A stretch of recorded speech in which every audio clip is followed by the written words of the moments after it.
संतोष देशमुख हत्या प्रकरणातील 3 फरार आरोपींचा मर्डर सामाजिक कार्यकर्त्या अंजली दमानिया यांचा मोठा दावा। वाल्मिक कराडला अटक करून मुंडेंचा राजीनामा घेण्याची मागणी।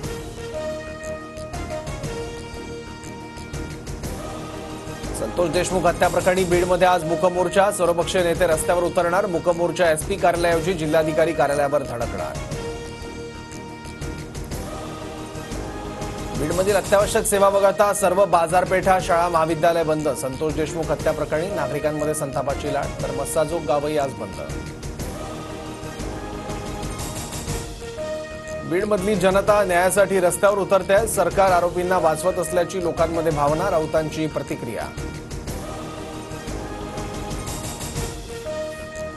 फरार वाल्मिक कराडच्या पत्नीची सीआयडीकडून 40 मिनिटं चौकशी। वाल्मिकच्या 2 अंगरक्षकांसह दादा गटाच्या जिल्हाध्यक्षाकडेही पोलिसांकडून विचारपूस। बीड प्रकरणावरून धनंजय मुंडेंचं राजकारण संपवण्यासाठी सुरेश धस यांना सुपारी। मिटकरींचा गंभीर आरोप। तर मिटकरी, तू या रगेलच्या नादी लागू नको, अन्यथा अवघड होईल। सुरेश धस यांचा इशारा।